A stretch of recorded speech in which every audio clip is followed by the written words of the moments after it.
May I now invite Honorable Justice Sujoy Paul, Acting Chief Justice of Telangana High Court, a distinguished jurist known for his integrity, legal acumen, and commitment to justice, to address this august gathering.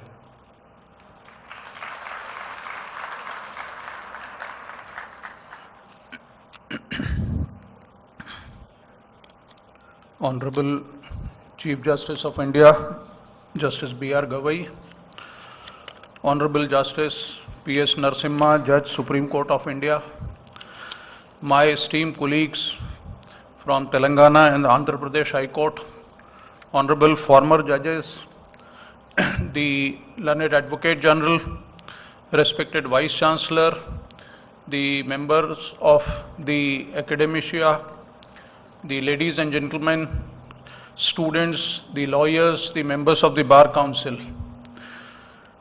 We have assembled here to hear the words of wisdom of Honorable Shri Justice B.R. Gavai, the Chief Justice of India, and Honorable Shri Justice P.S. Narasimha, Judge, Supreme Court of India. As a student of law, what I remember is that by October 1947, the first draft of Constitution was prepared by the Constituent Assembly.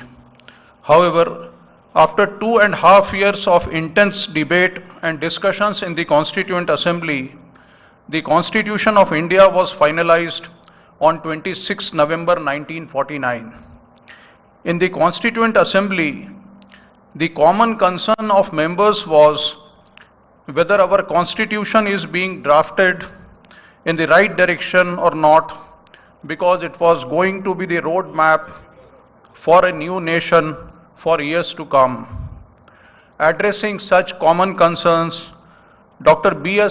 Ambedkar gave a wonderful answer which is very, very close to my heart, and I quote, "However good a constitution may be, it is sure to turn out bad because those who are called upon to work it happen to be a bad lot.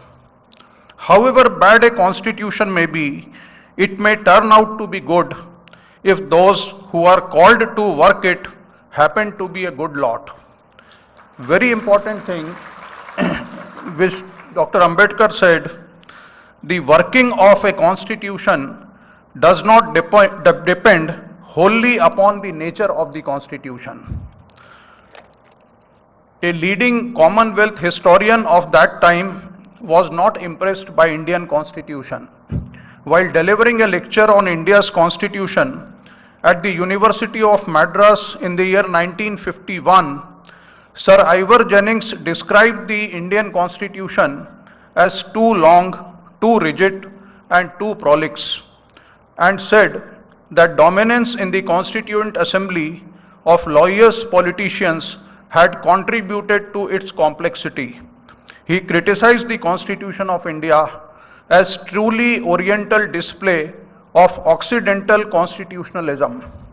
Senior Advocate Fali S. Nariman, in his book, "You Must Know Your Constitution," remarked that the same Sir Ivor Jennings had been entrusted with the task of drafting the Constitution of Sri Lanka, and he took great care and pains to see that it endured.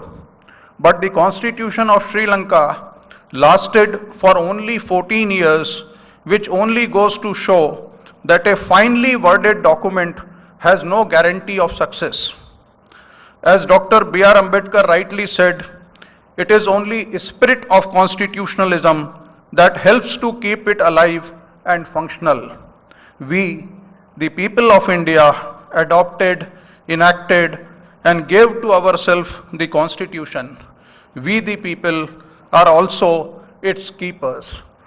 At the end, I must thank the organizers to give me this opportunity to address this august gathering. Thank you.